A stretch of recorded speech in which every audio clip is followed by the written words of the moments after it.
নমস্কাৰ আপোনালোক সকলোকে মোৰ ইউটিউব চেনেল টিচাৰ্ছ কৰ্ণাৰলৈ পুনৰ এবাৰ স্বাগতম জনাইছোঁ। আজি এটি খুবেই গুৰুত্বপূৰ্ণ ভিডিঅ'লৈ আপোনালোকৰ মাজলৈ আহিছোঁ। কাইণ্ডলি ভিডিঅ'টি শেষলৈকে চাব, চাই ভাল পালে লাইক এণ্ড শ্বেয়াৰ কৰিব আৰু চেনেলটি যদি এতিয়াও ছাবস্ক্ৰাইব কৰা নাই কাইণ্ডলি ছাবস্ক্ৰাইব কৰিব।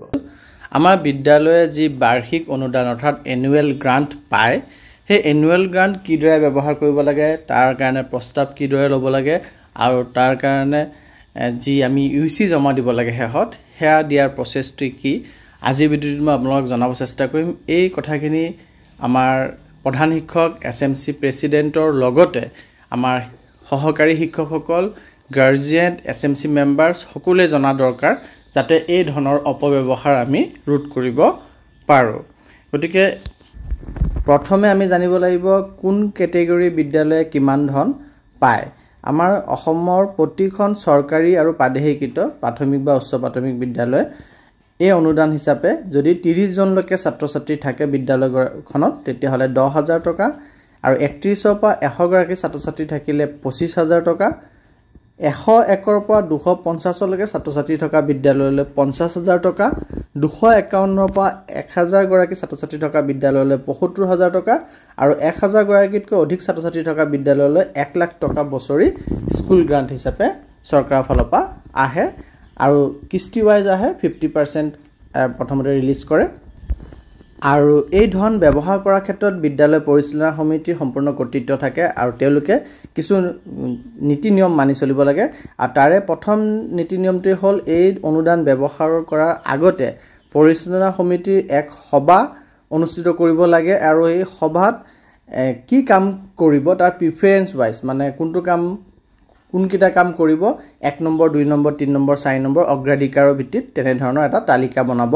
লাগে। আৰু এই যোনটো সভাত এই তালিকা প্ৰস্তুত কৰিব, সেই সভাত সকলো সদস্যৰ উপস্থিতিত প্ৰস্তাৱসমূহ এক কাৰ্য বিৱৰণী লিপিবদ্ধ কৰিব লাগিব, অৰ্থাৎ যি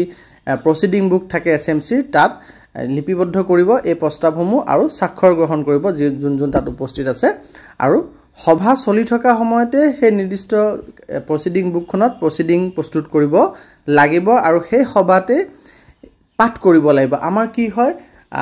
নিয়মৰ বাহিৰত গৈ পেলাই আমি কিছু কাম কৰোঁ, সেইটো হ'ল আমি প্ৰচিডিং বুকখনত নিলিখি পেলাই বগা কাগজত লিখোঁ প্ৰস্তাৱখিনি, আৰু তাৰপিছত প্ৰধান শিক্ষকে নিজৰ সুবিধা অনুযায়ী প্ৰচিডিং বুকত লিখে আৰু পৰৱৰ্তী সভাত সেইটো পাঠ কৰি পেলাই প্ৰস্তাৱসমূহ গৃহীত কৰে। কিন্তু সেই নিয়মটো আচলতে এই যি SMC মিটিং য'ত এনুৱেল গ্ৰাণ্টৰ প্ৰস্তাৱ ল'ব লাগে সেইটো নহয়। আচলতে নিয়মটো হ'ল তাতে প্ৰচিডিং বুকতেই লিখিব, আৰু প্ৰচিডিং বুকত লিখাৰ পিছত সেইখিনি পাঠ কৰিব আৰু সকলোৱে তাতে স্বাক্ষৰ কৰিব, আৰু সেই প্ৰচিডিং বুকখন বৈধ নথি হ'ব, এই কাৰ্য বিৱৰণীখিনিৰ গণ্য কৰা হ'ব। গতিকে ইয়াক সংৰক্ষণ ভালকৈ কৰিব লাগিব, অৰ্থাৎ একেটা বৈঠকতে প্ৰচিডিঙত লিপিবদ্ধ কৰিব কি কাম অগ্ৰাধিকাৰৰ ভিত্তিত লিপিবদ্ধ কৰিব, আৰু সেই প্ৰচিডিঙত সকলোৰে স্বাক্ষৰ ল'ব। আৰু এই প্ৰস্তাৱ কিদৰে ল'ব তাৰো এটা আৰ্হি ইয়াত দি থৈছে, যে প্ৰথমতে লিখিব ওপৰতে যে 2025-26 বৰ্ষৰ বিদ্যালয়ৰ বাৰ্ষিক অনুদান ব্যৱহাৰৰ ক্ষেত্ৰত বিদ্যালয় পৰিচালনা সমিতিৰ প্ৰস্তাৱ তেনেকৈ লিখিব, আৰ্হি শব্দটো লিখিব নালাগে। বিদ্যালয়ৰ নাম লিখিব, বিদ্যালয় পৰিচালনা সমিতিৰ বেংক একাউণ্ট নাম আৰু নম্বৰ লিখিব, বিদ্যালয় পৰিচালনা সভাপতিৰ নাম লিখিব, সদস্য সচিব অৰ্থাৎ প্ৰধান শিক্ষকৰ নাম লিখিব, মণ্ডল সমল কেন্দ্ৰৰ নাম লিখিব অৰ্থাৎ ক্লাষ্টাৰটোৰ নাম লিখিব, শিক্ষাখণ্ডৰ নাম লিখিব আৰু জিলাখনৰ নাম লিখিব। আমি অমুক বিদ্যালয়খনৰ নাম লিখিব। বিদ্যালয় পৰিচালনা সমিতিৰ সদস্যাই সমগ্ৰ শিক্ষা অভিযান মিছনৰ তৰফৰ পৰা 2025-26 বৰ্ষৰ বাবে আগবঢ়োৱা বাৰ্ষিক বিদ্যালয় অনুদান যিমান টকা পাইছে সিমান এমাউণ্টটো লিখিব, 25,000, 50,000 যিমান পাইছে টকাৰে তলত উল্লেখ কৰা কামসমূহ কৰিম বুলি প্ৰস্তাৱ গ্ৰহণ কৰিলোঁ। তাৰপাছত এনেধৰণৰ এটা তালিকা ল'ব, অগ্ৰাধিকাৰ 1 অৰ্থাৎ ফাৰ্ষ্ট প্ৰিফাৰেঞ্চ কামটো কি, কোনটো কাম প্ৰথমতে কৰিব, কামৰ বিৱৰণ দিব আৰু আনুমানিক ব্যয়। যিহেতু আমি কামৰ আৰম্ভণিতে হিচাপটো কৰি আছোঁ, গতিকে আমি আনুমানিক হিচাপেহে ধৰিম ইমান টকা এই কামটোত ব্যয় হ'ব পাৰে, তেনেধৰণে অগ্ৰাধিকাৰ দি পেলাই কামখিনি লিপিবদ্ধ কৰিব। আৰু তাৰ লগতে ৰাইজৰ ফালৰ পৰা, যিহেতু বিদ্যালয়খন ৰাইজৰ হয়, গতিকে ৰাইজৰ ফালৰ পৰা ৰাইজৰ যি অনুদান আগবঢ়াব বা শ্ৰমদান কৰিব, ধৰি লওক বাঁহ দি পেলাই বেৰ দিব, চাৰি সীমাৰ বেৰটো দিব, চ' সেই বেৰৰ কাৰণে হাজিৰা কামলা মজুৰি ল'ব পাৰে, বা ৰাইজেও তাত শ্ৰমদান কৰিব পাৰে দেওবাৰ দিনটোত সকলোৱে মিলি পেলাই আমি বেৰটো দি দিম বাঁহখিনি আমি অমুকৰ ঘৰৰ পৰা আনিম তেনেধৰণৰ যদি কিবা প্ৰস্তাৱ পায় অমুকে বাঁহ দিব আৰু অমুকে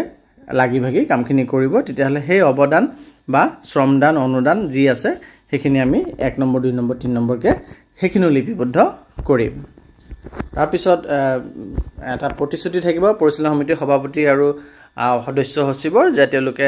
এই যি চৰকাৰী স্কুল গ্ৰান্ট পাইছে সেইখিনি ধন লগতে ৰাইজৰ যি অৱদান আছে সকলোখিনি নিৰ্ধাৰিত যিখিনি সময় বান্ধি দিয়া হৈছে সেই সময়ৰ ভিতৰত খৰচ কৰিব কামখিনি সম্পূৰ্ণ কৰিব আৰু হিচাপ পত্ৰ তথ্যভুক্ত কৰিব আৰু নিৰ্দিষ্ট যি পত্ৰ আছে যোনটো যোগে দি পেলাই পৰিচালনা সমিতিৰ দ্বাৰা গৃহীত কৰাই পেলাই কাম শেষ হোৱাৰ বা পুঁজি ধনখিনি ব্যয় কৰাৰ 10 দিনৰ ভিতৰত বিও অফিসত জমা দিব লাগে সেইখিনি জমা দিম বুলি প্ৰতিশ্ৰুতি প্ৰদান কৰিলো বুলি দুইগৰাকীয়ে সহি কৰিব এছএমসি প্ৰেসিডেন্ট আৰু এছএমসি মেম্বাৰ সেক্ৰেটাৰী তলত তেওঁলোকৰ নাম লিখিব আৰু তাৰিখটো উল্লেখ কৰি পেলাই সিল মাৰিব আৰু এটা কথা মনত ৰাখিব যে যি ধনে আপোনালোকৰ বিদ্যালয়লৈ মুকলি কৰি দিছে 50000 টকা মুকলি কৰি দিছে যদি তাৰ 10% অৰ্থাৎ 5000 টকা আমি স্বচ্ছতাত অৰ্থাৎ স্বচ্ছতা একশন প্ল্যান প্ৰস্তুত কৰিব লাগে আৰু সেই স্বচ্ছতা একশন প্ল্যান মতে স্বচ্ছতাৰ বাবদ 10% ধন আমি ব্যয় কৰিব লাগে আৰু এই সম্পৰ্কে মোৰ পৃথক ভিডিও আছে আপোনালোকে চেনেলটি সাবস্ক্ৰাইব কৰি পেলাই স্বচ্ছতা যদি সাৰ্চ কৰে স্বচ্ছতা একশন প্ল্যান বুলি তেতিয়াহলে সেই ভিডিওটি আপোনালোকে পাব আৰু সেইটো চাই লৈ পেলাই আপোনালোকে হেমতে আগবাঢ়িব আৰু এই 10% ধন আমি বিদ্যালয় পৰিচালনা সমিতিয়ে পৰ্যায়ক্ৰমে খৰচ কৰাৰ ব্যৱস্থা গ্ৰহণ কৰিব আৰু ব্যৱহাৰৰ প্ৰমাণপত্ৰৰ পৰা ইয়াক পৃথক কৰি ৰাখিব অৰ্থাৎ যোনটো আমি ইউটিলাইজেশন সাৰ্টিফিকেট দিব লাগিব তাকে এটো 10% ধনটো এক্সট্ৰা ৰাখিব পাৰি কাৰণ এই 10% ধন আমি গোটেই বছৰ জুৰি খৰচ কৰিব লাগিব আৰু এই 10% ধন আমি স্বচ্ছতাৰ ক্ষেত্ৰত বিদ্যালয় সাফ-চিকুণ ৰখাৰ ক্ষেত্ৰত আমি ব্যৱহাৰ কৰিম মূলত হোসাগাৰ অৰ্থাৎ লেট্ৰিন বাথৰুম বিশুদ্ধ খোৱা পানী একুৱাগাৰ্ড আৰু ব্যৱস্থা সাফ-চিকুণতা আন্তঃগাঁথনিৰ সা সুবিধা ব্যৱস্থা আদি আমি এই স্বচ্ছতা ধন ব্যৱহাৰ কৰিব পাৰো এই কামখিনি আৰু প্ৰতিখন বিদ্যালয়ত ইতিমধ্যে থকা সা সুবিধা ব্যৱধান আৰু অগ্ৰাধিকাৰৰ ওপৰত ভিত্তি কৰি স্বচ্ছতা কাৰ্য পৰিকল্পনা প্ৰস্তুত কৰিব লাগিব স্বচ্ছতা একশন প্ল্যান এটা বিদ্যালয়ত থাকিবই লাগিব আৰু 2025-26 বৰ্ষৰ যিখিনি আমাৰ অনুদান আছে আমি অগ্ৰাধিকাৰৰ ভিতৰত কি কাম কৰিব লাগিব প্ৰথম কামটো আমি কৰিব লাগিব আমাৰ যিমানখিনি বৈদ্যুতিক বিল বা ইন্টাৰনেটৰ বিল আছে ট্যাবলেট পিসি চলোৱা বাবদ হক বা কাৰেন্টৰ বিল আছে সেইখিনি আমি কৰিব লাগিব আৰু কোনো বিদ্যালয়ত যদি এতিয়াও কাৰেন্টৰ কানেকচন নাই তেন্তে আমি কাৰেন্টৰ কানেকচন লব লাগিব আৰু বাকিখিনি আপোনালোকে স্ক্ৰিনত দেখুৱাই দি আছো মই সেইখিনি গাবলৈ নাযাওঁ নিজ বিদ্যালয়ৰ যিখিনি কাম আছে সেইখিনি আপোনালোকে চাই লৈ কৰিব আৰু যদি আপোনালোকে মানে চাব বিচাৰে ইয়াতো লিখা আছে কিছুমান কাম অগ্ৰাধিকাৰ ভিত্তিত দিছে সেইখিনি আপোনালোকে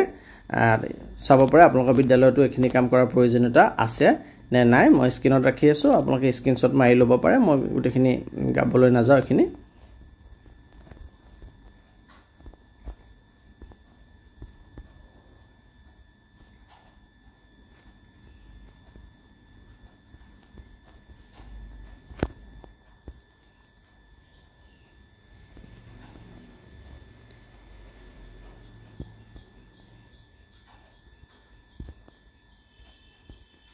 আমি যেখিনি ৰেকৰ্ড পাতি ৰাখিম ধৰিলক জেৰক্স কৰিবলগীয়া হ'ব পাৰে ফটো তুলিবলগীয়া হ'ব পাৰে এই ধনৰ ব্যৱহাৰৰ ক্ষেত্ৰত সেইখিনি পইচা বা সেইখিনি খৰচাও আমি এই স্কুল এনুৱেল গ্ৰান্টৰ পাই কৰিব পাৰো তাৰপিছত আহে এটা ইম্পৰ্টেন্ট আমি যোনটো প্ৰমাণপত্ৰ আমি দিব লাগিব ব্লক অফিচত সাবমিট কৰিব লাগে ইউসি বুলি যোনটো কয় হেতু আমি কেনেকৈ কৰিম তাতে এটা ফৰমেট দি দিছে আপোনালোকে স্কুলৰ নাম স্কুলৰ ডাইস কোড সিআৰস ক্লাষ্টাৰৰ নাম ব্লক নেম জিলা নাম বিদ্যালয় লাভ কৰা অনুদানৰ পৰিমাণ কিমান টকা পাইছে হেতু আপোনালোকে নোট ডাউন কৰিব আৰু প্ৰমাণপত্ৰ আৰ্হি এটা তলত দি দিছে যে ক্ৰমিক নং সিৰিয়েল নম্বৰ 1 সম্পূৰ্ণ কৰা কামৰ বিৱৰণ যোনটো কাম আপোনালোকে কমপ্লিট কৰিলে সেই কামটো কথা লিখিব কি কাম কৰিলে আৰু খৰচ কৰা টকাৰ পৰিমাণ এবাৰ একচুয়াল এমাউন্ট কিমান খৰচ হৈছিল আগৰ যোনটো আছিল হেতু হৈছিল কিমান খৰচ হ'ব পাৰে আৰু এতিয়া একচুয়াল এমাউন্ট কিমান খৰচ হৈছে হেতু লিখিব তেনেকে যিমান কিটা কাম কৰিছে 6টা 7টা আপুনি ক্ৰমিক নংত 7টা কাম লিখিব কামৰ বিৱৰণ দিব আৰু কোনটো কামত কিমান টকা খৰচ হ'ল হেতু লিখিব তাৰ পিছত গুটে খৰচখিনি যোগ কৰি মুঠ টকাৰ পৰিমাণ মুঠতে আপুনি কিমান খৰচ কৰিলে হেতু লিখিব আৰু তাত কেৱল ইমান টকা এতিয়া আখৰেৰে লিখিব ধৰিলক আপুনি 25000 টকা খৰচ কৰিলে গতিকে 25000 টো আখৰেৰে তলত লিখিব আৰু ওপৰত উল্লেখ কৰা প্ৰতিটো কামে বিদ্যালয়ৰ উন্নয়নৰ বাবে প্ৰকৃতাৰ্থত অতি কম মূল্যৰ হিচাপত আৰু যথাবিহিতভাৱে খৰচ কৰা হৈছে বুলি আমি নিম্ন স্বাক্ষৰকাৰীসকলে প্ৰমাণপত্ৰ প্ৰদান কৰিলোঁ বুলি লিখি পেলাই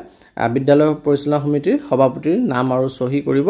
তাৰপিছত বিদ্যালয় পৰিচালনা সমিতিৰ সদস্য সচিবৰ নাম আৰু চহী আৰু বিদ্যালয় পৰিচালনা সমিতিৰ ন্যূনতম 9 গৰাকী সদস্যৰ নাম আৰু চহী। 17 গৰাকী সদস্যৰে আমাৰ SMCটো গঠন হয়, তাৰে কমেও 9 গৰাকী সদস্যৰ নাম আৰু চহী ইয়াতে কৰিব লাগিব। আৰু তাৰ লগতে আমি বিদ্যালয় পৰিচালনা সমিতিৰ অনুমোদনৰ প্ৰতিলিপি অৰ্থাৎ সেই যি প্ৰচিডিং বুকত আমি লিখিছিলোঁ সেইখিনি তাৰ জেৰক্স কপি দিব লাগিব, ভাউচাৰৰ প্ৰতিলিপি দিব লাগিব, যিখিনি ভাউচাৰ আছে সেইখিনি আমি দিব লাগিব। বিভিন্ন কাম কাজ আৰু ক্ৰয় কৰা সামগ্ৰী ফটোগ্ৰাফ গাঁঠি দিলোঁ, অৰ্থাৎ কাম কাজ চলি থকা অৱস্থাত যিখিনি ফটো আছে সেই ফটোখিনি আমি গাঁঠি দিলে। আৰু তাৰপিছত যি আমাৰ ব্লক মিছন কোঅৰ্ডিনেটৰ অৰ্থাৎ আমাৰ BO আছে, BO ছাৰসকল আছে, তেওঁলোকে অমুক বিদ্যালয়ৰ পৰা ইমান চনৰ বাবে বাৰ্ষিক বিদ্যালয় অনুদান ইমান টকা অনুদান ব্যৱহাৰ কৰা প্ৰমাণপত্ৰ অৰ্থাৎ UC